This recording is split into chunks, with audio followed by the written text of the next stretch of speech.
Salam sejahtera, saudara yang kekasih di dalam nama Tuhan Yesus Kristus. Kembali kita bertemu dan kini kita akan memikirkan sekali lagi tentang Injil yang murni. Di dalam 1 Korintus pasal 15 ayat 1 sampai 8 ini akan jadi pokok pikiran kita pada kesempatan ini.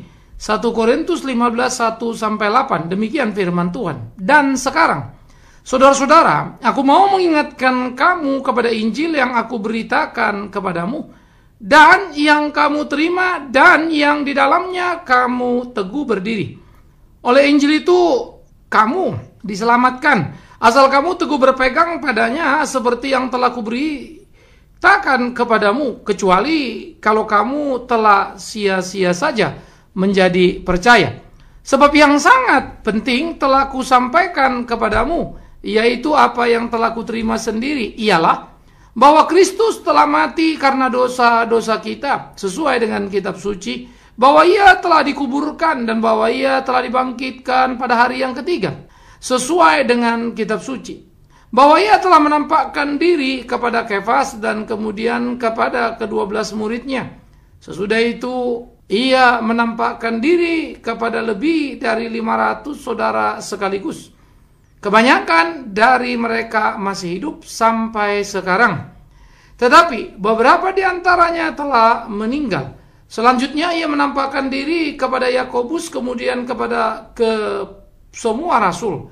Dan yang paling akhir dari semuanya, ia menampakkan diri juga kepadaku, sama seperti kepada anak yang lahir sebelum waktunya. Saudaraku yang kekasih, menarik kalau kita memikirkan apa yang digambarkan oleh Paulus kepada orang-orang di Korintus ketika dia membicarakan bagaimana tentang Injil. Maka dikatakan, sekarang saudara-saudara, aku mau mengingatkan kamu, yaitu orang-orang di Korintus, mereka yang rupa-rupanya hidup dalam kesimpang siuran, perpecahan karena berbagai pendapat yang tak pas, sehingga akhirnya mereka harus menjadi satu tubuh Kristus malah terpecah-pecah, termasuk ribut urusan soal karunia, ya, sehingga ada yang merasa lebih hebat dengan karunia itu, ada yang mengatakan ini itu menambah-nambahkan, sampai-sampai kemudian Paulus harus menegur mereka dan mengingatkan, bukan tentang karunia itu seharusnya kamu menjadi concern, tetapi yang menjadi concern harusnya adalah buah, yaitu kasih, ya, buah roh itu kasih. Tapi kalau karunia roh itu penyembuhan, bahasa roh dan seterusnya. Tetapi sayang, gereja justru terlibat dan ribut dalam dalam karunia roh, tetapi tidak dalam buah roh. Nah, sekarang kita lanjut dulu. Jadi orang-orang Korintus itu ditegur, ya. Maka dikatakan, bagaimana kalian ini? Apakah kalian masih ingat apa yang aku beritakan dulu padamu, ya, yang kamu terima dan yang di dalamnya kamu teguh berdiri, yaitu Injil itu. Sehingga mereka diingatkan supaya mereka tidak tergoncang ke kiri, tidak embel-embel ribut-ribut urusan karunia-karunia. Nah, ini memang susah ketika karunia dikamuflasekan dengan Injil lalu campur aduk. Padahal Injil adalah Injil, karunia adalah pelengkap. Tapi sekarang karunia justru menjadi tujuan, bahkan yang menjadi paling penting dibuat. Ini memang penjungkir balikan yang membingungkan, ya, menimbulkan kekacauan nilai. Nah, oleh karena itulah Paulus berkata, oleh Injil itu kamu diselamatkan, asal kamu teguh berpegang kepadanya seperti yang telah kuberitakan padamu, ya, kecuali kalau kamu telah sia-sia saja menjadi percaya. Sindiran Paulus ini terasa sangat tajam, saudara, karena kan tidak mungkin ada orang bisa menjadi sia-sia percaya. Kalau percaya tentu tidak akan sia-sia. Tapi Paulus ingin mengatakan dalam kalimat itu bahwa kepercayaanmu itu memang jadi satu yang percuma kalau kamu hanya hidup dalam pertikaian dan keributan, sehingga kamu melupakan yang paling penting, ya, Injil itu. Lagi-lagi saya balik, tapi kamu ribut-ribut urusan karunia, merasa lebih hebat, aku berkarunia, aku ini, aku itu, kau tidak. Saudara-saudara, sekali lagi, Injil adalah Injil yang memberitakan Yesus yang mati dan bangkit, titik. Tetapi karunia adalah alat pelengkap untuk melengkapi pelayanan, bisa ada, bisa tidak. Tidak ada keharusan untuk itu. Maka dikatakan, usahakanlah dirimu memperoleh karunia. Tetapi ada satu yang tidak bisa diabaikan, yang kejar dan harus memiliki, yaitu buah kasih, sukacita, damai sejahtera, dan seterusnya. Itu harus ada pada diri orang percaya. Itu adalah pengidentifikasian orang percaya, karena orang percaya dikenal dari buahnya. Sementara karunia roh itu bisa diduplikasi. Penyembuhan bukan hanya di lingkungan Kristen, non-Kristen, bahkan di kalangan perdukunan sangat populer tiap hari itu. Mujizat atau apapun saja namanya, banyak di luar sana itu. Ya, itu tidak monopoli kekristenan itu. Nah itu jangan terlalu GR. Tetapi kalau bicara Injil, itu memang iya, itu spesifik. Berita tentang Yesus yang mati dan bangkit. Nah, Paulus tanya, percayakah kau itu? Disitulah seharusnya kau teguh berdiri. Sehingga kau tidak tergoncang-gancing oleh berbagai ajaran, berbagai pendapat yang dimana kemudian membawa kamu ke arah yang salah. Seharusnya kamu tidak tergoncang-gancing oleh berbagai isu atau angin yang ada, yang membuat kamu kemudian berpikir mana yang betul sebenarnya ya.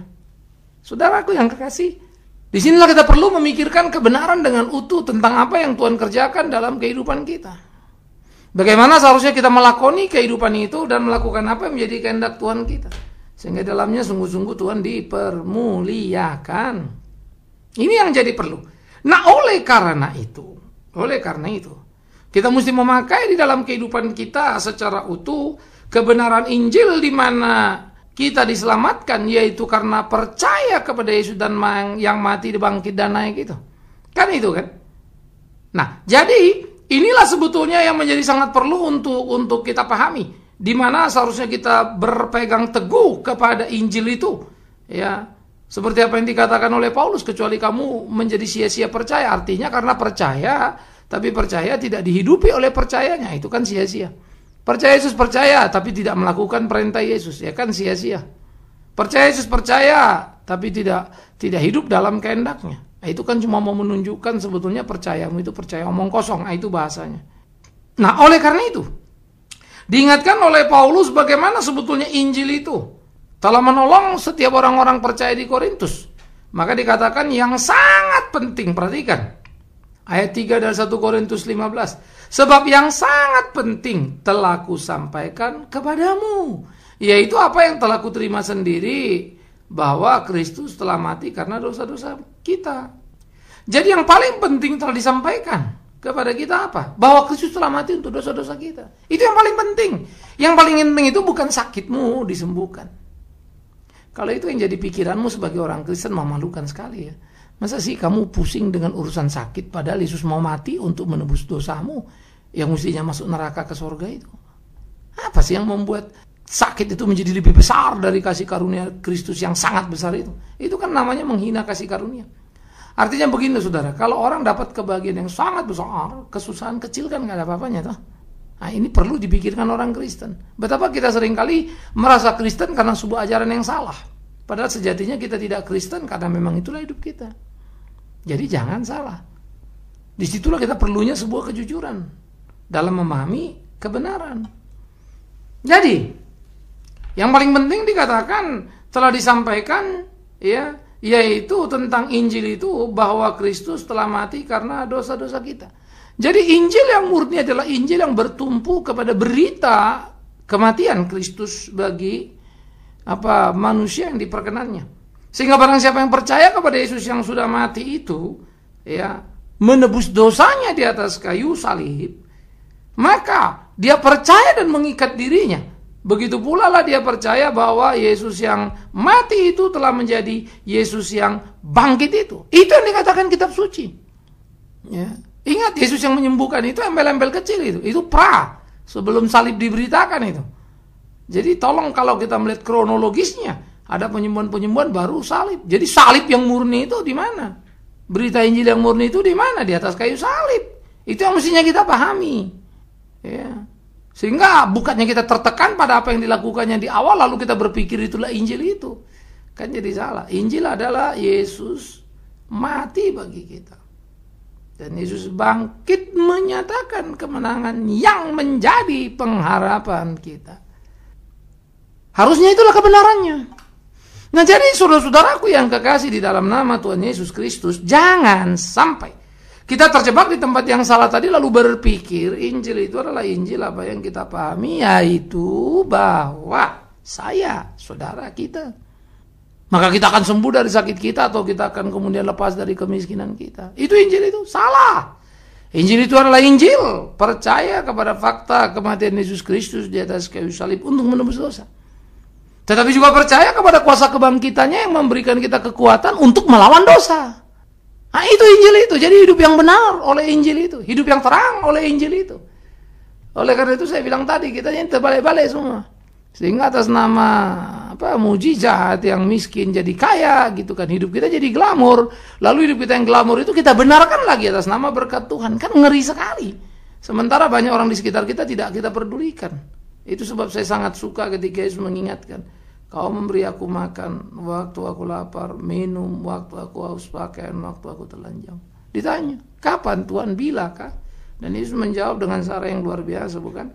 Ketika engkau memperdulikan saudara-saudaraku yang susah itu. Puji Tuhan. Di mana kekristenan sekarang? Apakah masih dilakukan? Jawabnya iya. Caranya apa? Itu parsial lah.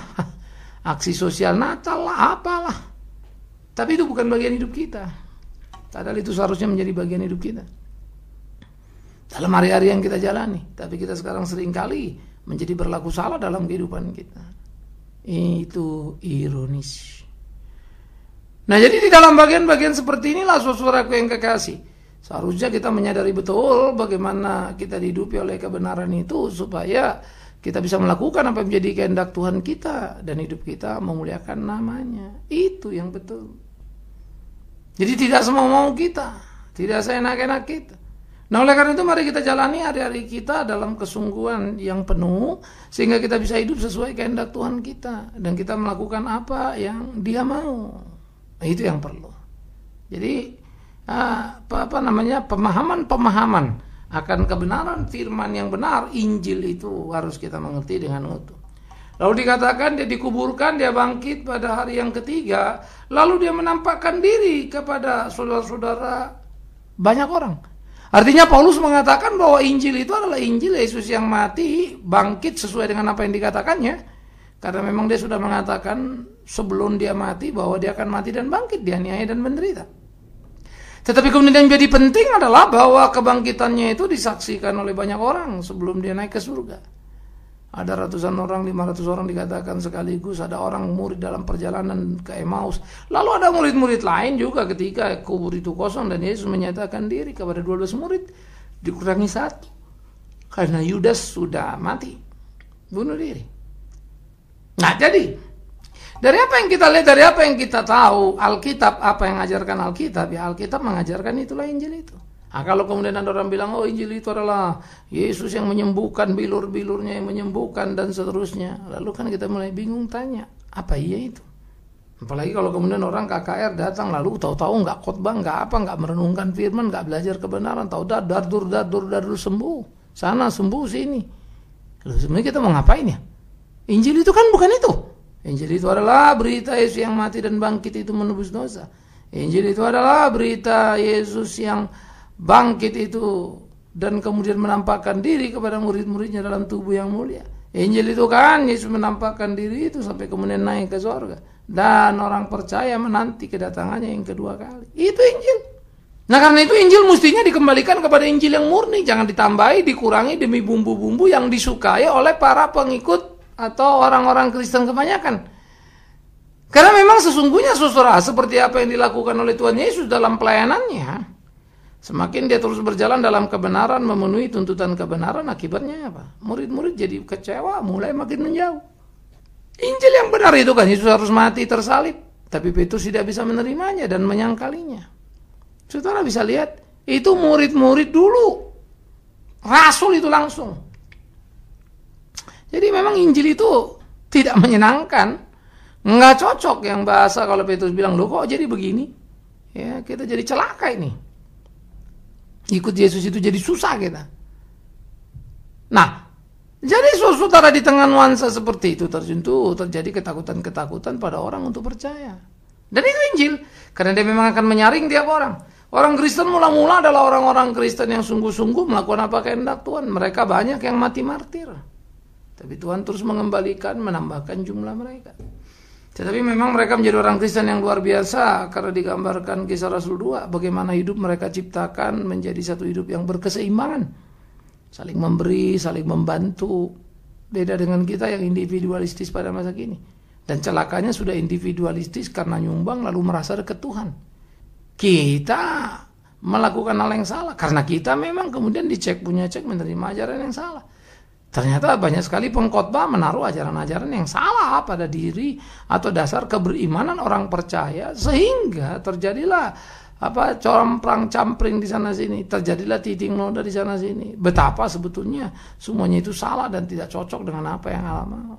Nah, jadi saudara-saudara yang kekasih, bergumul dan belajar menjadi seperti apa yang menjadi kehendak Tuhan menjadi penting untuk kita pahami, menjadi penting untuk kita sadari, menjadi penting untuk kita lakoni dalam hidup keseharian kita, bagaimana hidup kita menyenangkan hati Tuhan kita. Nah, itu yang menjadi penting. Nah, oleh karena itu, di dalam hidup seperti inilah kita hidup dan dihidupi oleh kebenarannya, melakukan apa yang menjadi kehendaknya. Nah, itu yang mestinya kita jalani, saudaraku. Itu yang mestinya kita lakoni, saudaraku. Nah, itu baru betul. Itu baru betul. Tetapi jangan kemudian kita hidup semau-mau kita, seenak-enak kita, kan itu jadi salah. Jangan hanya melakukan seperti apa yang menjadi selera kita, itu salah. Injil bukan itu. Jadi Injil yang murni adalah berita tentang Yesus yang mati, tersalib, menebus dosa. Dan Yesus yang bangkit menang atas dosa. Dan Yesus yang naik ke sorga menjadi jaminan bagi orang percaya bahwa kita punya tempat dipersiapkan oleh Yesus di sorga yang mulia. Itu Injil itu. Dan Injil itu puja mengajar kepada kita sama seperti Yesus yang tersalib itu, dia berkata, sangkal dirimu, pikul salibmu. Dia yang mengajarkan itu, dia yang mengatakan itu. Itulah Injil itu. Sehingga berita dunia yang menangkap getar Injil dan menjadi berita yang dikonsumsi seluruh dunia menunjukkan betapa unggul dan kemajemukan yang hebat di dalam memahami hakikat apa yang ada di dalam kekristenan. Karena orang berbagai suku bangsa percaya. Mereka belajar. Sehingga seharusnya setiap kita di dalam kehidupan kita sebagai orang Kristen, mestinya kita bangga dong kepada berita Injil yang murni itu. Nah, itu yang mestinya kita beritakan, jangan yang lain. Tetapi kemudian memang seperti yang saya katakan, ada kecenderungan-kecenderungan yang sangat kuat dan terbukti orang tidak suka yang serius. Ya kan? Sehingga gereja pun berubah, nggak serius lagi, entertainment. Itu jadi entertainment itu. Sehingga semua dilakukan dengan model-model selebritis dengan gaya-gaya yang hebat. Tetapi yang kedua kemudian yang menjadi kita pemikirkan kesedihan-kesedihan kita memang karena Injil itu membicarakan Yesus yang mati dan bangkit itu akhirnya nggak enak ya. Yesus mati bangkit sih bangkit, kalau menangnya cuma begitu siapa yang seru? Ini yang hebat. Sakit sombong ini sombong. Itu kan hebat kan? Aduh powerful banget katanya kan. Lalu itu yang dibicarakan, kemudahan-kemudahan bukan sangkal diri pikul salib. Tentu saja kemudahan hidup ini pun kan adalah anugerah Tuhan dan itu tidak salah, bukan? Kalau memang Tuhan berikan. Tapi kalau kemudahan itu adalah hasil pencurian kita karena penelusuran kita sehingga kemudian kita menelikung di sana, kan itu jadi ngeri juga. Nah, jadi Injil itu balik lagi tadi saya bilang kemurnian batin, mengerti kehendak Tuhan. Jangan menelikung atau menyembunyikan sesuatu sehingga berita yang ingin didengar orang itu kita beritakan dan kita sebut itu Injil. Tidak. Tapi mari kita memberitakan Injil yang memang Tuhan perintahkan untuk diberitakan, yang menceritakan bagaimana Yesus itu kemudian ditangkap di Taman Getsemani, diadili dengan sistem yang sama sekali tidak adil, dibuat keputusan yang paling cepat, lalu kemudian dihukum. Tetapi bagaimana juga pula kemudian kita melihat itu? Apakah saudara suka mengikut Yesus yang seperti itu atau saudara mau Yesus Injil yang tak murni, Yesus yang diiming-iming akan menyembuhkan sebuah penyakitmu, Yesus Tuhan itu adalah Raja dan kita adalah anak Raja, tidak mungkin kita kredit dalam hidup kita, semua akan beli tunai, kan gitu kan? Atau kemudian kita akan berkata lagi, kita puji Tuhan, mana yang dicocok, mana yang disukai, orang miskin jadi kaya, ini suka, udah supply, ini sajalah katakan berita Injil. Sehingga terjadilah pemberitaan Injil yang tak murni, yang berbagai selubungan di sana. Nama Yesus tetap sebut, sebut juga. Ini yang jadi menarik kan, tetap sebut nama Yesus, tapi kualitas pelayanan itu tidak terlihat. Padahal seharusnya Yesus sendiri mengatakan tidak setiap orang menyebut namaku Tuhan, Tuhan masuk surga, tapi mereka melakukan kehendak Bapakku. Artinya kita hidup seharusnya menjadi hidup yang berkemenangan. Kita hidup harusnya menjadi hidup yang memuliakan Tuhan. Kita hidup harusnya menjadi hidup yang membawa jiwa-jiwa datang pada Tuhan, yang tidak mendiskot, tidak mengurangi, tidak mendiskreditkan ajaran benar. Kita tidak peduli orang suka apa tidak suka, karena itu bukan bisnis kita. Bagaimana Tuhan suka memberitakan Injil kebenaran. Kalau kemudian ada orang dimanapun dia ada dan memang dia orang pilihan Tuhan, Tuhan akan memakai dia untuk menyukai apa yang Tuhan ajarkan. Nah, itu kehidupan keagamaan. Hidup beriman itu yang begitu, itu yang membawa kita menemukan kemenangan, kegairahan. Saudara-saudara, Injil yang murni tak mengajarkan saudara untuk mempermudah jalan hidup ini, menyingkat jalan. Nah. Injil yang murni justru mengajarkan kita keterikatan, kebergantungan yang solid kepada Tuhan yang hidup, sehingga dengan demikian hidup kita menjadi hidup yang berkemenangan. Akhirnya, saudaraku yang kekasih, biarlah masing-masing kita menjalani hari-hari kita dalam kesungguhan yang penuh dan melakukan apa yang menjadi kehendak Tuhan kita, yang berkata, cari dahulu kerajaan Allah dan kebenarannya. Karena itu, jangan itu akan ditutup-tutupi Injil yang mengajar kita untuk selalu berjalan dalam kebenaran Allah. Dan Injil itu pula yang mengajar kita untuk menyangkal diri, pikul salib. Jangan digampang-gampangkan. Jadi nggak ada bim salabim, orang datang siapa mau kuasa tumpang tangan. No. Ada aturan main. Tuhan bilang cari dulu kerajaan Allah, kebenaran, semua kan Tuhan tambahkan. Entah kesehatan, entah apapun itu urusan dia lah itu. Ya kan, Injil itu menjadi penting adalah bagaimana Yesus yang mati dan bangkit itu berkata, sangkal dirimu, pikul salibmu, lakukan kehendakku. Dan dia berjanji dia akan mengcover kita dalam seluruh kehidupan kita. Tuhan menolong kita. Dan belajarlah mencintai Injil yang murni, bukan Injil yang dikamuflase, Injil yang didiskon. Semoga saudara bijak untuk memahami. Amin. Mari kita berdoa. Kami bersyukur, kami berterima kasih ya Tuhan bisa merenungkan firman-Mu, dan kami berdoa Tuhan terus tolong tuntun pimpin kami di perjalanan hidup kami, supaya hidup kami senantiasa menyenangkan hati Tuhan, bisa melakukan apa yang Tuhan kehendaki. Terima kasih Bapa dalam surga, tolong gereja-Mu tidak terjebak pribadi lepas pribadi kepada perangkap-perangkap salah Injil tak murni, tetapi boleh mengerti Injil yang murni itu, yang mungkin diselewengkan orang ke kiri dan kanan, tapi kami boleh tetap cerdas untuk mengembalikannya kepada tempat yang seharusnya. Demi Yesus Kristus yang menjadi Tuhan dan Juru Selamat kami hidup, kami berdoa bersyukur dan terus mohon pimpinan Tuhan dari hari kehidupan ini. Amin. Kita telah mendengarkan firman Tuhan yang disampaikan oleh Pendeta Bigman Sirait. Bagi Anda yang merasa diberkati dan ingin menjadi mitra Pama dalam melayani melalui doa, daya dan dana, silakan menghubungi kami melalui telepon 021 392 4229, 021 392 4229. Email di pama_yayasan@yahoo.com, pama_yayasan@yahoo.com. Sampai bertemu kembali di waktu dan gelombang yang sama. Tuhan memberkati.